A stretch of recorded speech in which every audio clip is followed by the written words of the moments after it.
and white supremacists on the same moral plane. I'm not putting anybody on a moral plane. What I'm saying is this. You had a group on one side and you had a group on the other, and they came at each other with clubs, and it was vicious, and it was horrible, and it was a horrible thing to watch. But there is another side.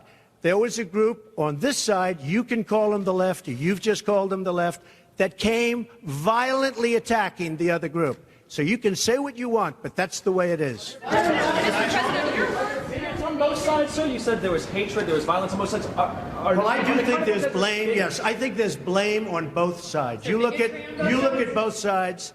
I think there's blame on both sides, and I have no doubt about it, and you don't have any doubt about it either.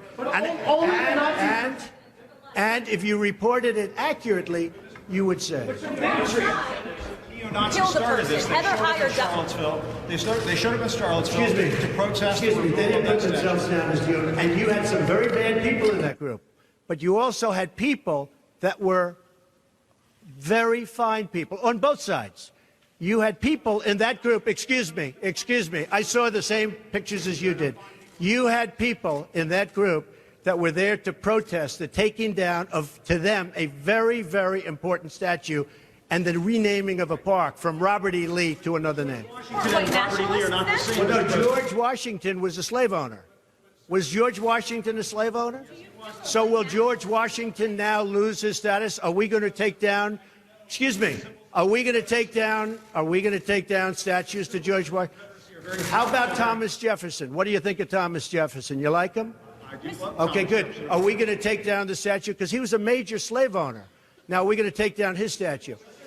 So you know what? It's fine. You're changing history. You're changing culture. And you had people, and I'm not talking about the neo-Nazis and the white nationalists, because they should be condemned totally. But you had many people in that group other than neo-Nazis and white nationalists, okay? And the press has treated them absolutely unfairly. Now, in the other group also, you had some fine people, but you also had troublemakers, and you see them come with the black outfits and with the helmets and with the baseball bats. You had a lot of bad people in the other group too. Treated unfairly, sir. I'm sorry, I just didn't understand what you were saying. You were saying the press has treated white nationalists unfairly?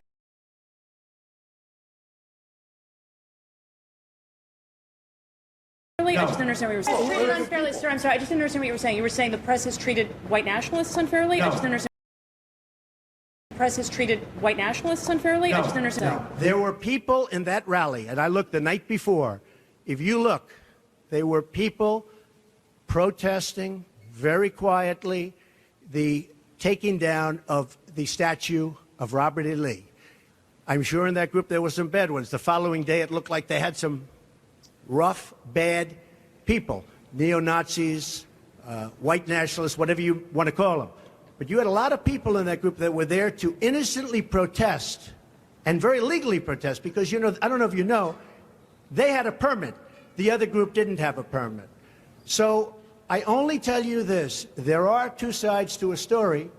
I thought what took place was a horrible moment for our country, a horrible moment. But there are two sides to the country. Does anybody have a final? Does anybody have? You have an infrastructure. What makes you think you can get an infrastructure bill? You didn't get health. Edwards. The following day, it looked like they had some rough, bad people, neo-Nazis, white nationalists, whatever you want to call them.